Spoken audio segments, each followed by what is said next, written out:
Okay, so I was doing something at Grey Garden and was once again reminded by the settlement stats that robot settlers lower happiness because they pull down the average happiness of the settlement. This is frankly absurd, but not actually the point of the video. It just kicked off a ridiculous level of overthinking about our robot friends within the Fallout universe. Well, more specifically, within the Commonwealth. It is established within the game's lore that many people have the ability to reprogram pre-war robots. Some even have the ability to alter them physically to a level that is kind of insane. And yet, with a few very rare exceptions, no one seems to utilize them for anything other than security or military purposes. Even base model Mr. Handys are basically expert mechanics and handymen that never tire and don't mind doing constant chores. To say nothing of the many specialized variants. The bosun of the glorious USS Constitution even laments not being a fully functioning Mr. Handy. Poor Mr. Bosun. Protectrons also come in many varieties, including but not limited to firefighters, medical units, and even load lifters.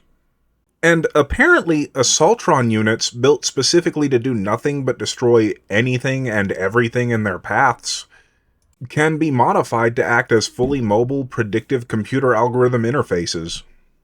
So even for the full-on combat units, many non-combat functions are possible. Now, why is this important? It's because it has been over 200 years since the Fallout world's nuclear war. And yet, no one in the Commonwealth, other than the Brotherhood, a few weird raider gangs, and one very unfortunate girl, sees the potential use of machines. While I know the people of the Fallout universe are not usually depicted as highly intelligent, I find it hard to believe they're all completely blind to the most useful tool they have to rebuild society. Well, aside from mutual respect and a drive to improve each other's lives. But with the exception of a few small groups, that seems unlikely to be the driving force in the re-establishment of actual society. Especially in the Fallout universe. So let's go over the groups that actually use robots for their own and look at what they're doing with them and what they're not doing with them. When Isabel gets a hold of a full-on robotics production line, she starts using them to take out raiders, or so she thinks. Like I said, unfortunate girl. And even though she definitely has the know-how to do so, she doesn't once seem to think to use them to establish fortified safe zones or build farms and water purifiers. We know this because most of those things would require at least occasional check-ins, and she didn't even know about the RoboBrain's little misinterpretation. Oops. I know she thought the best way to command groups of robots in the field was to use the RoboBrains, but it certainly wasn't the only way. After all, Mr. Handys tend to work rather well together in groups when they have a preset goal and, aren't malfunctioning. And frankly, Sparks seems to be controlling the bulk of the facility on its own fairly well for Isabel, and Sparks is an iBot.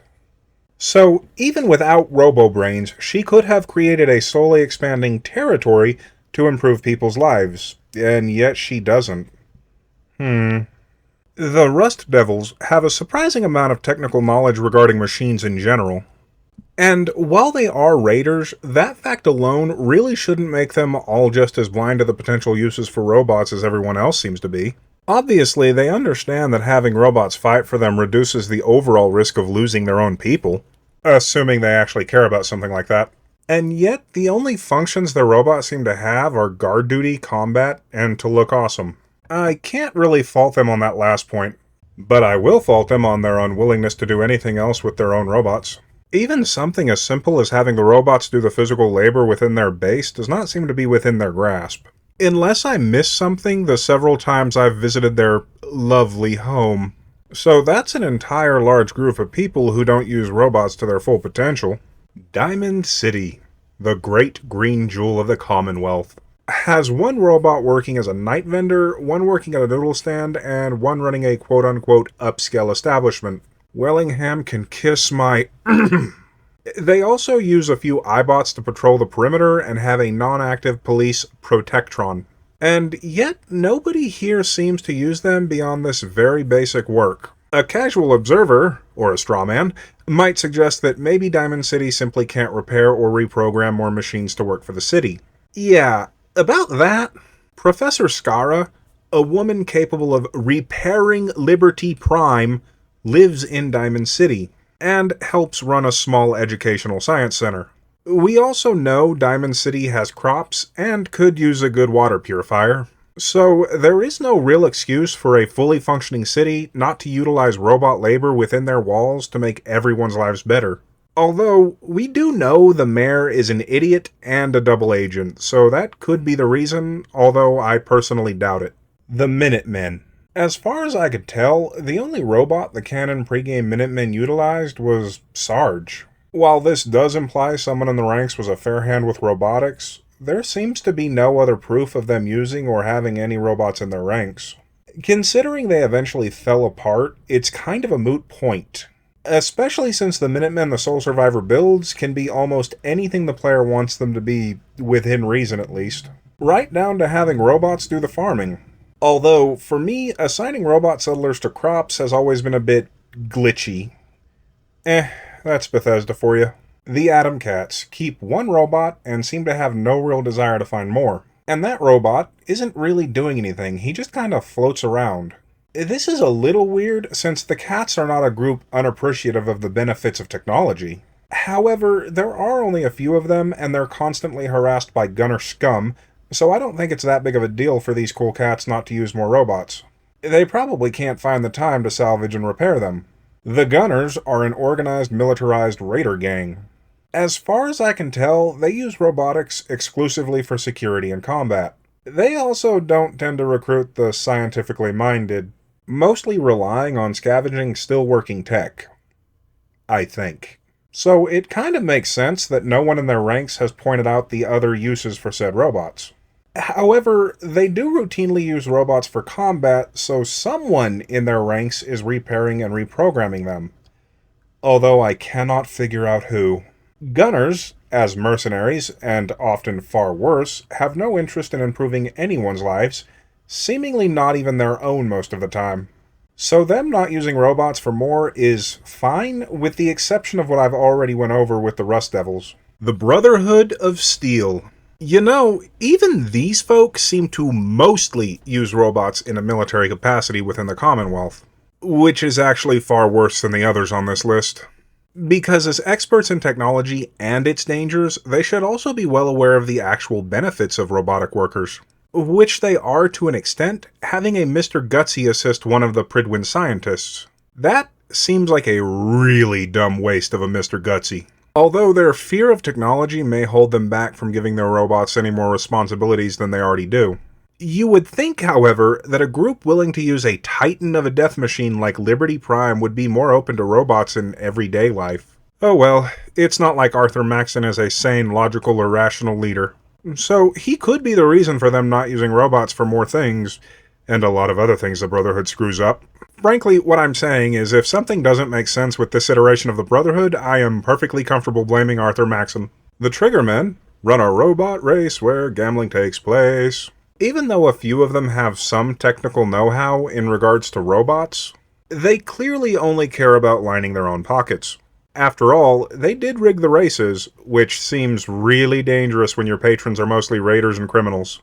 So I don't see anything wrong story-wise, at least, with them not caring to use robots for anything more. That's all the important groups I can think of that use robots but don't make full use of them. Now, Greygarden may be what opened this mental Pandora's box, but it is also likely the most important thing as far as the endeavor to improve this society goes. The scientist who created Greygarden managed to establish fully that a long-term and safe farm run exclusively by robots was entirely possible. And the people of the Commonwealth knew about it likely long before you stepped out of that vault. So they know it's possible to use robots for far more than just spare parts or as guards. And yet they don't. There is, however, a counterpoint to Greygarden, an almost certainly unintentional counterpoint. The General Atomics Galleria. That place is run entirely by robots and is frankly a death trap, at least before you reset it. However, I don't think I have ever heard NPCs give rumors about it at all, which is very odd. There's a giant Mr. Handy statue in the middle of it that can probably be seen from fairly far away. It would have been the perfect thing to justify people's lack of willingness to use robots in general. But that would require actual world building. And we're dealing with modern Bethesda here.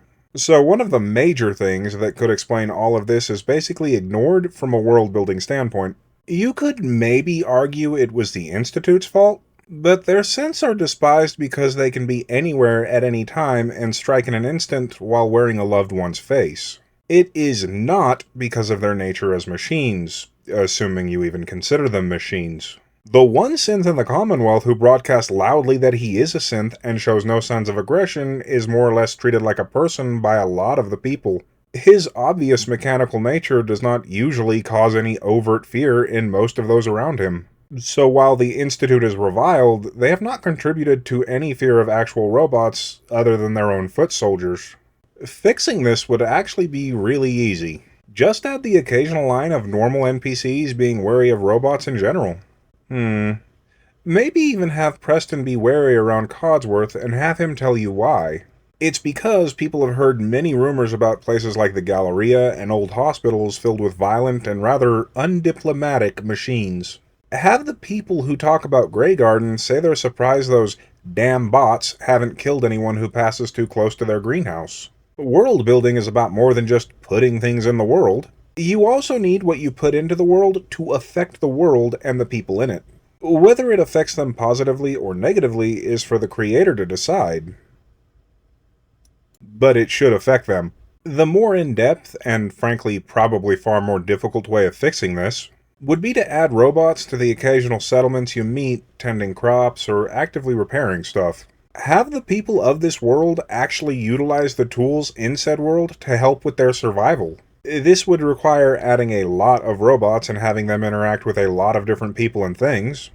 Sadly, it honestly seems like the kind of thing that would need to be planned from the initial stages of development. And I'm pretty sure Bethesda skips those these days. Although, I wouldn't actually be surprised if there were mods for something similar.